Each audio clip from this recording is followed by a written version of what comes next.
And Ken Buck of Colorado. Good to have you back on the show, Congressman. I know you voted against Speaker Johnson's funding bill, and keeping the government open with the help of Democrats, as we all know, is what sparked the effort to remove Kevin McCarthy as Speaker. Why is it different this time around? Some people have suggested, well, the caucus just liked Speaker Johnson more than they did McCarthy. What's your take on what happened here? Well, that's one of the reasons, obviously, but there are other reasons. Kevin McCarthy wanted an omnibus, and you know he wanted an omnibus because he didn't bring any appropriations bills to the floor in May. He didn't bring them to the floor in June. He didn't bring them to the floor in July. I think we got one done in July. We got three done in September, but there was no time to finish 12 appropriations bills, get them to the Senate, have conferences, get them passed and signed by the president by the time September 30th rolled around. This is a mess that Mike Johnson inherited from Kevin McCarthy. It's a mess that Mike Johnson is trying to work through, and he still is in a honeymoon period right now. So really, I don't anticipate any motion to vacate Mike Johnson. I think that he is acting in good faith and trying to do the best he can to get these appropriations bills passed. One of the things that Congress is consistently good at, I think you would agree with me about this one, Congressman, they're good at kicking the can down the road. So what does this mean for January and February when this CR comes up? Well, here's the problem. Not only are we kicking the can down the road, but we're kicking the can down the road into a year where we need to be working on the next year's appropriations bills. And so, yes, when I think of kicking the can down the road, I think of the big spending items like Medicare, Social Security that we need to figure out how to deal with. We haven't dealt with those for a couple of decades now. But certainly just keeping the government open and funding in a responsible way, I don't anticipate we'll have 12 bills done by the end of February, and that's a real shame. Even by current standards, yesterday was not a good one for tolerance or understanding or respect on the Hill. We played that audio from the alleged incident between Kevin McCarthy and Tim Burchett. McCarthy denies elbowing his colleague.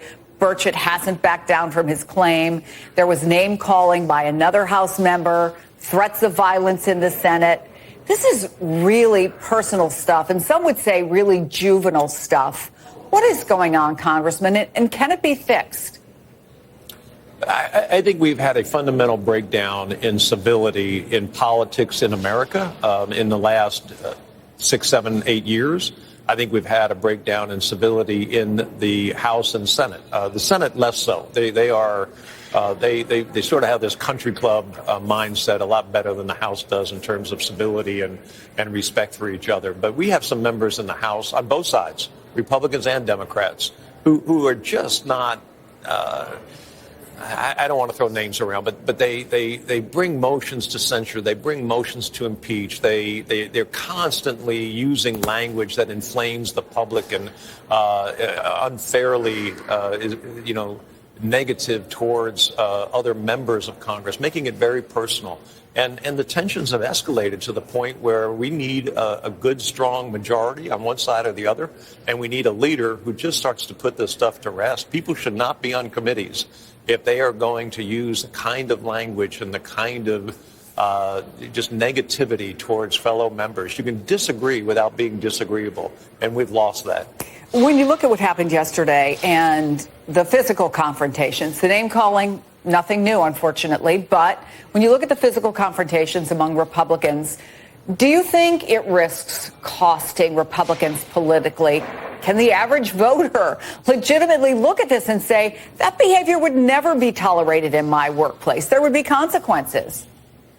Yeah, I think that if you look at, in my home state of Colorado, the number one voting group are unaffiliated voters, voters who are sick of the Republican Party, sick of the Democrat Party, and are registering unaffiliated. I think that movement is true around the country. I don't think this is just something where people look at Republicans and say they shouldn't be in office. There are statements that are made by some Democrats after the horrible events of October 7th in Israel that paint the Democrat Party in a bad light. Not all of them, just like some of these actions don't paint all Republicans in a bad light.